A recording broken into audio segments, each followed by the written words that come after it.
આપણા ગુજરાતમાં આમ તો દારૂબંધી છે, પરંતુ દારૂબંધી કેવા પ્રકારની છે એ આપણે બધા જાણીએ છીએ.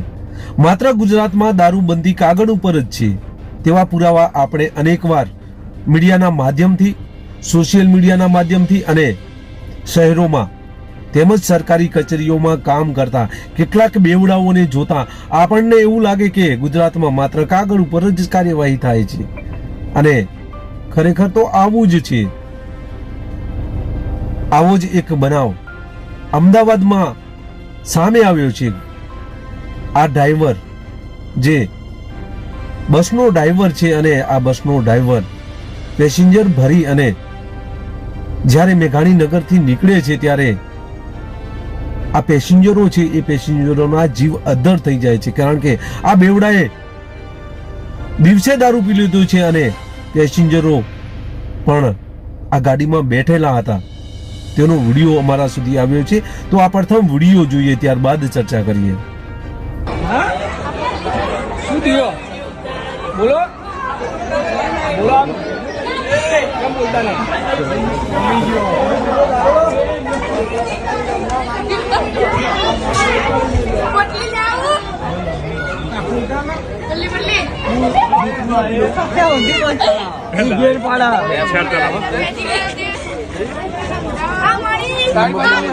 નંબર પ્લેટ લાઈટ કરો કાકા, લાઈટ કરો કાકા, લાઈટ કરો કાકા, લાઈટ કરો.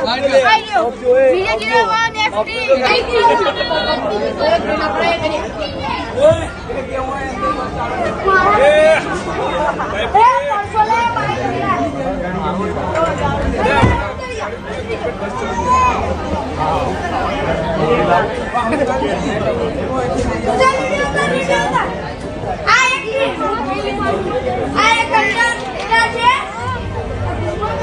બસ ચલાવો, બરોબર બસ ચલાવો.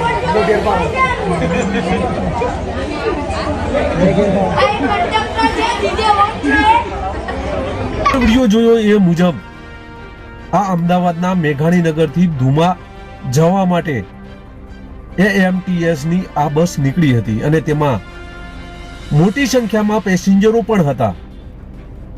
આ બસ લઈને જ્યારે આ ડ્રાઈવર આ નશામાં ચકચૂર જે ડ્રાઈવર પોતાની આ ગાડીને લઈને ત્યાંથી નીકળે છે અને એક સોસાયટી છે ત્યાંના કમ્પાઉન્ડમાં તેને ખબર નથી કે મારે ક્યાં જવાનું છે, એટલે આ ઘૂસી જાય છે અને પેસેન્જરોના જીવ અદ્ધર થઈ જાય છે, કારણ કે આ સોસાયટીમાં આ ગાડી જવા દેવાની સાથે જ પેસેન્જરો તેની ઉપર નજર નાખે છે ત્યારે આ દારૂડિયો, આ જે ડ્રાઈવર છે એ ડ્રાઈવર નશામાં હોય છે. બસને ત્યાં ઊભી રખાવવામાં આવે છે અને ત્યારબાદ કંડક્ટર સાથે વાતચીત કરવામાં આવે છે અને આ કંડક્ટરનું પણ ઓડિયો અમારી પાસે આવ્યો છે, તો આ પ્રથમ ઓડિયો સાંભળીએ, ત્યારબાદ ચર્ચા કરીએ. આપી શકો કે આબાદનગરની અંદર હું અંદર ફસાઈ ગયો છું. મેં 15 રૂપિયાની ટિકિટ લીધેલી છે અને અત્યારે અહીંયા બધી પબ્લિક ભેગી થઈ ગઈ છે, તો મારી સુરક્ષાની જવાબદારી કોની? કે આપની કે ડ્રાઈવરની? Hello hello. હાજી સાહેબ. આ પણ ડ્રાઈવર ભૂલી ગયો છે રસ્તો કે શું છે, તો માહિતી તમે કંડક્ટરને આપો તો ખબર પડે ને ભાઈ. એમને હું તમે મને વાત કરો તો ખબર ના પડે, બરોબર? હા, ના ચાલુ રાખો. હું કંડક્ટરને આપું. બીજા કોઈને બી તમારે વાત કરવી હોય ને તો તમારે બીજા કોઈ સાથે વાત કરાવું. મુખ્યમંત્રી સાથે પણ આપની વાત કરાવું. ચાલુ રાખો તમે. હા ને, હું આપું છું કંડક્ટર સાહેબને આપું. એક જ મિનિટ. કંડક્ટર સાહેબ વાત કરો ને, AMTS માંથી છે કોઈ, મને કહે છે કંડક્ટરને વાત. હલો ભાઈ, શું થયું છે? ગાડી કયા રસ્તામાં ગાળી દીધી? અરે સોસાયટીમાં ગાળી દીધી છે. તો કેમ તને ખબર નહીં પડતી કે ડ્રાઈવર ક્યાં ગાડી ગાલે છે? અરે પણ બૂમ કેટલી મારી તોય જવા જ દીધી. અરે આ ડ્રાઈવર હવારનો ફરે છે કે અત્યારનો દારૂ? હવાનો છે, હવાનો. તો પણ ખબર નહીં જૂનો ડ્રાઈવર છે. અરે ભાઈ, ડ્રાઈવર પી ગયેલો તો નહીં ને? અરે સાહેબ સાંભળો, હમણે 6 વાગે પેશાબ લાગ્યો ને ત્યારે પીને આવ્યો એવું લાગે. ત્યાં સુધી તો નતું પીધેલું. ગાડી ઊભી કરાવી દે. ગાડી ક્યાં છે તારે? બોપલ. હે બોપલ. હું રિવર્સ મરાવું છું બીજે. 1 મિનિટ ચાલુ રાખ ભાઈ, તું ચાલુ રાખ. કઈ ગાડી છે? 50 નંબરની. હેલો, ગાડી ઊભી કરજો હવે. ગાડી હલશે નહીં, બંધ જ ગાડી કરજો. ઊભી કરાવી દે ભાઈ. ગાડી કઈ છે? બંધ જ કરજો ભાઈ. લેવા આવશે તો ગાડી બંધ કરજો ભાઈ. હેલો, હા, કયા નંબરની ગાડી છે? ટીબીઓ 6. ટીવીઓ 6. હા, 1 મિનિટ ચાલુ રાખજે ભાઈ. હા, વાંધો નહીં. ચાલુ રાખ તું, વાત ચાલુ રાખજે. હા, ચાલુ રાખજો. અત્યારે એક્ઝેક્ટલી ગાડી કઈ જગ્યાએ? બોપલ વકીલ બ્રિજ છે ને અહીં સીધે અંદર ઉતારી દીધી ગાડી. હવે તું બોપલ. હેલો, હા, હા 50 નંબર ટીવીઓ 6 છે ભાઈ. હા, ટીબીઓ 6. ટીવીઓ 6 વકીલ બ્રિજ ગાડી છે હા, અને સોસાયટીમાં ગાડી ગાળી દીધી છે. ડ્રાઈવર પીધેલો છે. હા ટીવીઓ 6 વકીલ બ્રિજ. ભાઈ કંડક્ટર, હા. તું તારો બ્રેકડાઉન વાલે તારો સુપરવાઇઝર ને ફોન કરતો નહીં હમણાં. હલો. જો ફોન કરે ને તો તને નોકરીથી ઉતારી દેવામાં આવે, બરોબર? અરે સાહેબ, મેં ફોન કર્યો પેલા. તમારો ફોન આવ્યો ને એની પેલા. હા ફટાફટ મોકલજો હરીશભાઈ. આખી ગાડી સોસાયટીમાં ગાળી દીધી છે. સાહેબ, હા મેં પેલા ફોન કર્યો સુપરવાઇઝર ને. હા હા ફટાફટ મોકલજો. હલો.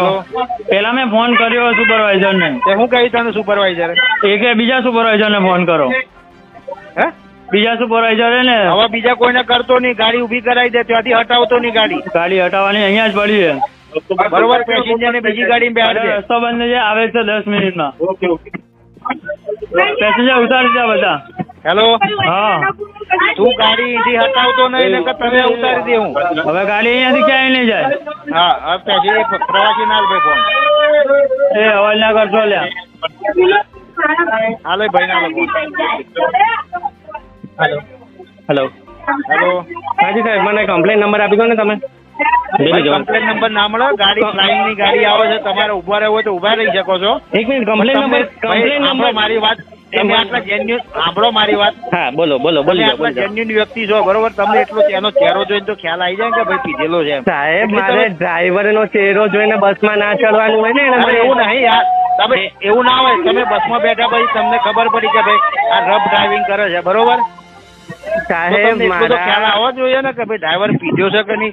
અમને એવી થોડી માહિતી મળે તો અમે આગળની કાર્યવાહી કરી. સાહેબ, પછી એમ કેમ તો પછી ના થાય ને. ડ્રાઈવર સાહેબે તમને, કંડક્ટર સાહેબે તમને કીધું ને કે આગળ પેલા એક સુપરવાઇઝર ને ફોન કરેલો છે.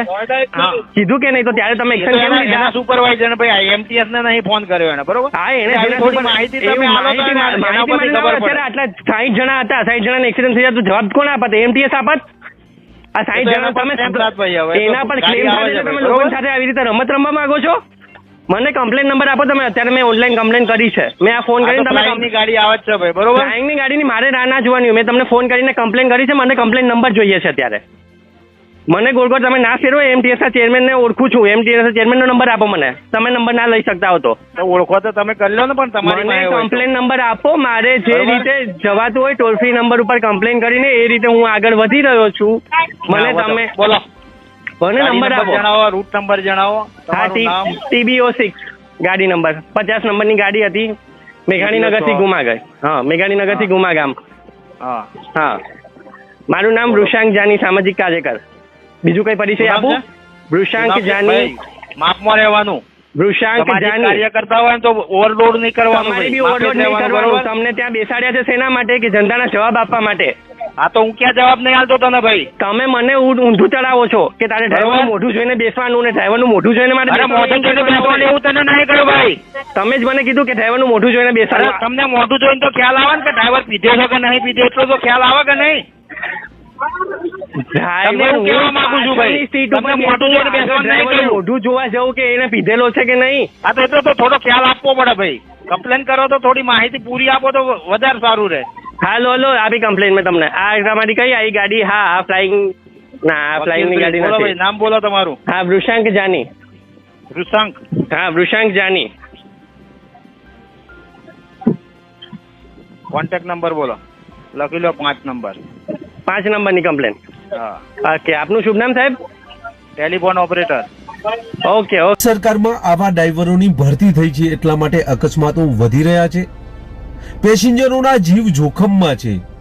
આપણે ઘણી વખત તાજેતરમાં સરકારી એસટી નિગમ હોય કે પછી અન્ય કોઈ સરકારી બસ ચલાવતા હોય, આ બસ ચલાવતા ડ્રાઈવરો નશાના જે હાલત હોય છે તે નશાની હાલતમાં હોય છે ને ત્યારે જ આવા અકસ્માત થતા હોય છે.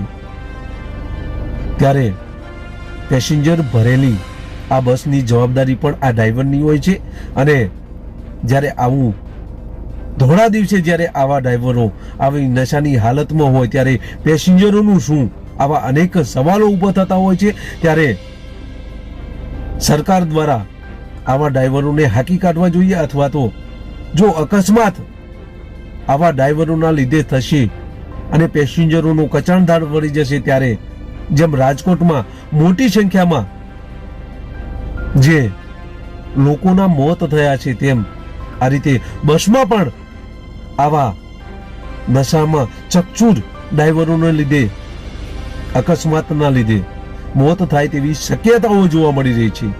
અને અનેકવાર આવા કિસ્સા પણ તાજેતરમાં જોઈ ચૂક્યા છીએ, કારણ કે બસના ડ્રાઈવરો રફ ચલાવતા હોય છે અને આ રફ ચલાવવાનું કારણ કદાચ નશો પણ હોઈ શકે છે. એટલે સરકાર શ્રી દ્વારા આ ડ્રાઈવરો જે છે તેમની તપાસ કરવી જોઈએ અને જો આવું જણાય તો તેમને તેમની નોકરીમાંથી હાકલપટ્ટી કરી કાઢી મૂકવા જોઈએ. બસ એ જ. જો તમે અમારી ચેનલમાં નવા છો અને આવા જ લેટેસ્ટ ન્યૂઝ જોવા માંગો છો તો અમારી ચેનલને અત્યારે જ સબસ્ક્રાઇબ કરો, જેથી આવનાર લેટેસ્ટ ન્યૂઝ તમારા સુધી પહોંચી શકે. નમસ્કાર.